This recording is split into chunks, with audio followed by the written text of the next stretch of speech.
దాదాపు ఇప్పటిదాకా 2.5 లక్షల కోట్ల రూపాయలు రైతులకి ప్రధానమంత్రి గారు ఇవ్వడం జరిగింది.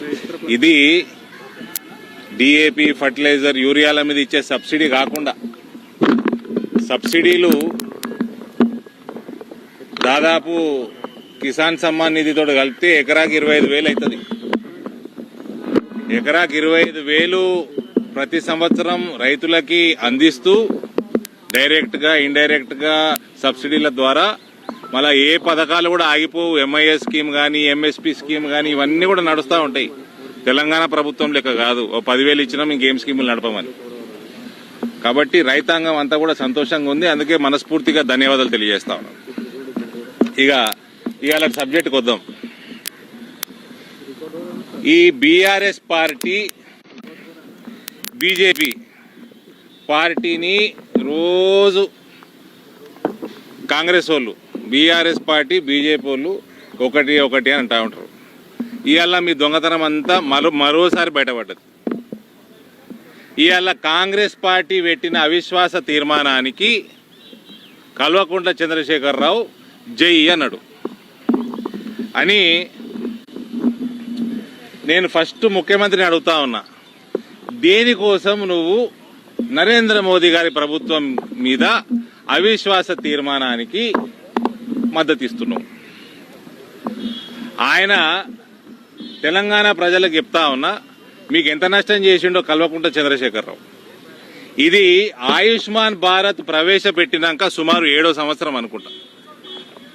ప్రతి సంవత్సరం 5 లక్షలు లెక్కేస్తే 35 లక్షల రూపాయలు పేద కుటుంబాలకి ఇప్పటిదాకా నష్టం చేసిండు ఈయన. ఎందుకంటే ప్రతి సంవత్సరం 5 లక్షలు, అందులో కొన్ని క్రానిక్ డిజీజ్ ఉంటాయి. ఆయుష్మాన్ భారత్ లా టీబీ, హెచ్ఐవి, ఎయిడ్స్, క్యాన్సర్, ఏంజియోప్లాస్టీ ఇటువంటి చాలా బీమార్లు, క్రానిక్ డిజీజ్ కవర్ అయి ఉన్నాయి. వీళ్ళందరూ ప్రతి సంవత్సరం 5 లక్షల రూపాయలు వాడుకోవచ్చు. దాదాపు 35 లక్షల రూపాయలు పేద కుటుంబానికి ఇప్పటిదాకా నష్టం చేసిండు. ముద నష్టపోడు. ఏమనంటే ఆరోగ్యశ్రీ ఎక్కడుంది? ఆరోగ్యశ్రీ అటకెక్కింది. ఏ ఆరోగ్య బీమా పథకం లేకుండా తెలంగాణ నడుస్తా ఉన్నది. ఇంకోటి ఆవాస్ యోజన కింద ఇప్పటిదాకా వీళ్ళు ఈ టర్ము 2014-18 తీసిపెట్టుండ్రి. 2018 నుంచి ఏలటి వరకు 4 సంవత్సరాలు దాటిపోయింది. ఆర్థిక సంవత్సరాలు 30,000 కోట్లు బడ్జెట్ లో కేటాయించి 3 రూపాయలు కూడా ఖర్చు పెట్టలేదు ఆవాస్ యోజన మీద. 30,000 కోట్లు రాష్ట్ర ప్రభుత్వం బడ్జెట్ లో ప్రవేశపెట్టి హరీష్ రావు ఇయ్యలటి వరకు 3 రూపాయలు కూడా ఇల్లు కట్టడానికి వాడలేదు, డబల్ బెడ్రూమ్ ఇల్లు. ఈ 30,000 కోట్లు కేటాయించుంటే కేంద్రంకి వెళ్ళి దాదాపు 20,000 కోట్లు వచ్చు. 50,000 కోట్లు నష్టం చేసిండు మళ్ళా మహిళలకి తెలంగాణ. అటు 35 లక్షలు గరీబ్ మహిళలకి ఆయుష్మాన్ భారత్ కింద, 50,000 కోట్లు ఆవాస్ యోజన కింద నష్టం చేసిండు.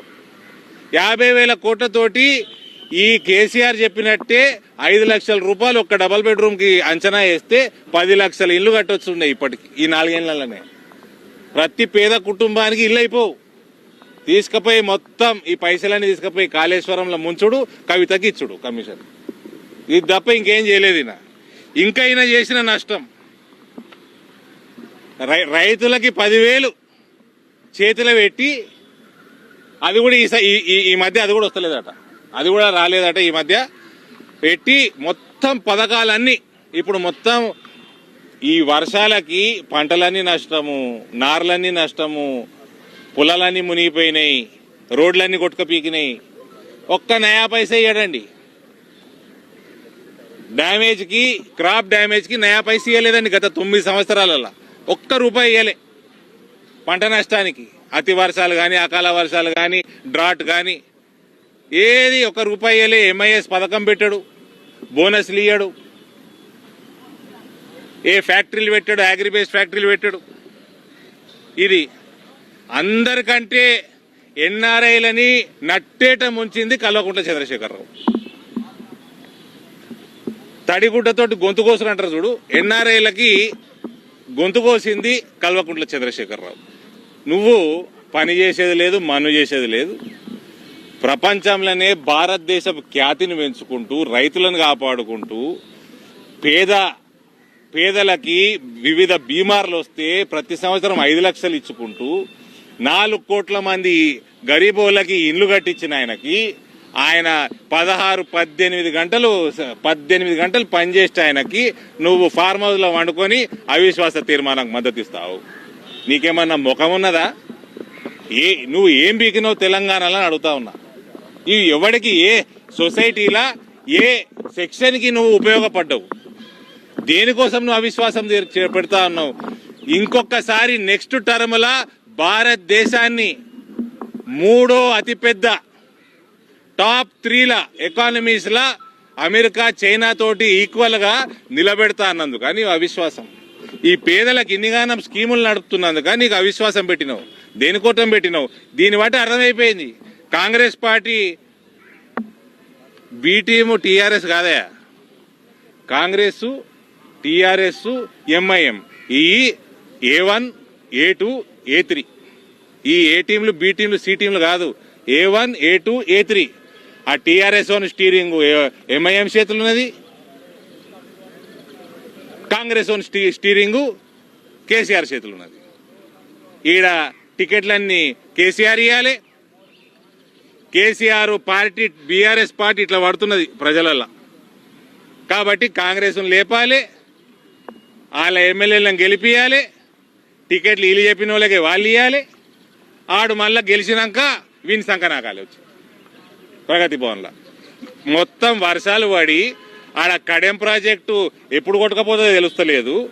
దానికి దాదాపు 1.5 కోటి పోయిన సంవత్సరం జూలై 13 నాడు ఇదే పరిస్థితి. డ్యామ్ మీదకి నీళ్ళు పోతా ఉంటే 1,44,00,000 ఎంతో విడుదల చేసిండు రిపేర్కి.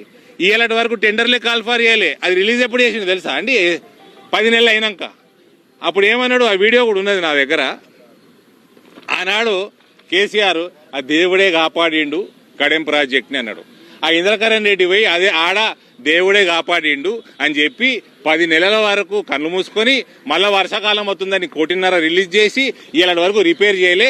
పోయిన సంవత్సరం జూలై మాసంలో 4 గేట్లు మొరాయించినాయి. ఇవాళ కూడా అదే 4 గేట్లు మొరాయించున్నాయి. ఎందుకు? పన్నందుక ఫార్మ్ హౌస్ లా ఆడ పనిచేసేటోని మీద అవిశ్వాసం పెడతాడట వేస్ట్ ఫెలో. ఈయననేమో ఆడ వంటాడు బయటికెళ్ళు, ప్రగతి భవన్లోకి వెళ్ళి బయటికెళ్ళి, ఆ ఫార్మ్ హౌస్లోకి వెళ్ళి నీ కొడుకేడి పోండి. ఏడాది తుఫాన్లు వస్తున్నాయి, తిరుగుండ్రి. మంత్రులేది? రోడ్లన్నీ కొట్టుకపోయినాయి. ఎక్కడెక్కడ రోడ్లు కొట్టుకపోయినాయి కూడా చెప్తా. నీ బిడ్డేదే ఆమె మన ములుగు ఎమ్మెల్యే సీతక్క కోవిడ్ వస్తే తిరిగింది కదా. ఈ కవితక్కేది తిరుగుమాను ఏడున్నావా నువ్వు? ఫామ్ హౌస్లకే వెళ్ళేది లేదు, పీకేది లేదు. కానీ ఈడేమో అవిశ్వాసం పెడతారట. అవిశ్వాసం పెట్టి తలకాయలేనుడా. ఒక్క మనిషి 18 గంటలు పనిచేసుకుంటా భారతదేశం ఖ్యాతిని మొత్తం ప్రపంచంలో పెంచుతా ఉంటే, గరీబోళ్ళకి ఇన్ని రకాల స్కీమ్లు పెట్టి సేవలు చేస్తా ఉంటే, లక్షల కోట్ల రూపాయల సేవలు చేస్తా ఉంటే ఆయన మీద అవిశ్వాసం పెడతావు. నువ్వు మనిషివా ఏంది? నువ్వు అసలు నీకేమన్నా చిత్తశుద్ధి ఉందా? తెలంగాణ ప్రజల మీద కానీ భారతదేశం మీద కానీ మళ్ళీ ఏదో దాని పేరు మార్చకుండా దిక్కుమాల టీఆర్ఎస్ పార్టీ పేరు మార్చి బీఆర్ఎస్ పార్టీ పెట్టిండు. ఏం చేసేది లేదు. ఆ కాంగ్రెస్ ని కంట్రోల్లో పెట్టుకోవాలి. మనం గెలిచేది లేకపోతే ఆడిని గెలిపేయాలి, ఆయన ఎమ్మెల్యేలు మళ్ళా కొనుక్కోవాలి. ఇది వీళ్ళు చేసే పని. కాంగ్రెస్ పార్టీలో నిజంగా కూడా నేను పేర్లు తీసుకోమంటే తీసుకుంటా, అది కూడా కానీ పేర్లు తీసుకోను. కానీ నిజంగా కూడా కాంగ్రెస్ పార్టీలో కేసీఆర్కి వ్యతిరేకం కొట్లాడేటోళ్ళకి కాంగ్రెస్ పార్టీలో ఏం పదవులు ఇస్తలేరు. వాళ్ళకు పొగ పెడుతురు పీకుమని. ఇలా మొన్న లేదో ఎలక్షన్ కమిటీ మన్నో మశానం వేసుకున్నారు. అందులో అస్సలు కొట్లాడేటోళ్ళకి జాగలేదు. ఎవరైతే కేసీఆర్ తోటి కొట్లాడు. దీన్ని బట్టి కుల్లా అర్థమైపోతున్నది. ఇంకోటి ఏం పెట్టినా खड़गे मैं भी जानता हूं कांग्रेस पार्टी को, मेरे पिताजी भी वरिष्ठ नेता थे। आप इंडिया नहीं रखना था नाम आपका अलायंस का, इटली रखना था। आप अगर इटली लगाते तो आप परमानेंट एआईसीसी प्रेसिडेंट रह जाते थे। इटली अलायंस रखना था। आप अभी तक आप सोनिया गांधी जी को इतना भी रीड नहीं कर सके। आप बहुत दुख की बात है। ठीक है, మాకు పంచాయతీ చూడండి, నాకు పోలీసు వాళ్ళు మెసేజ్లు పెడుతుర్రండి, తెలంగాణలో పోలీసు వాళ్ళు మెసేజ్లు పెడుతుర్రు, రోడ్లన్నీ కొట్టుకుపోయినాయి, మీరు దయచేసి బయటికి వెళ్ళకుర్రి అని. ప్రశాంత్ రెడ్డి R&B మంత్రి, నువ్వు నీ తమ్ముడికి నీ బామ్మర్దికి రోడ్ కాంట్రాక్ట్ ఇస్తే గిటనే ఉంటాయి. మొత్తం వేల్పూర్ చౌరస్తాకి వెళ్ళి వేల్పూర్కి, పచ్చల నడుకులకి వెళ్ళి భీమ్గల్కి, పడగల్ రోడ్ టు మన పడగల్ రోడ్కి, అంక్సాపూర్ పోచంపల్లికి, వేల్పూర్ సాయిపేట్కి, వెంకటాపూర్ కొమన్పల్లికి, మోతే ఆకులూరు, వేల్పూర్ నడికూడ ఇవన్నీ కొట్టకపీకినాయి. ఓ దూసరా లిస్ట్ దే భయ్.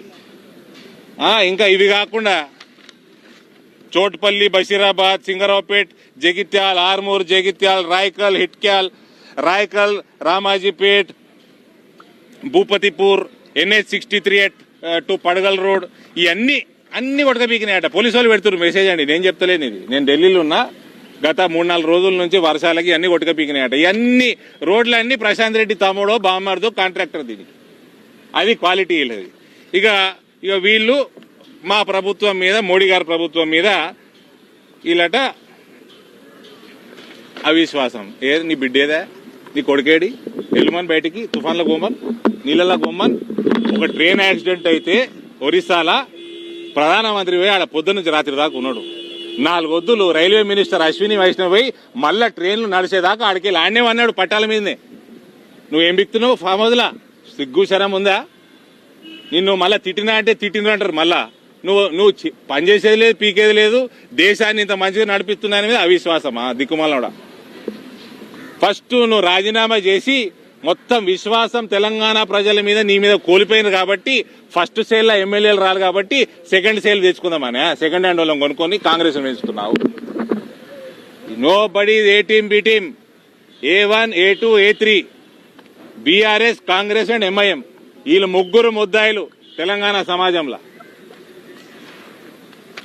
Thank you.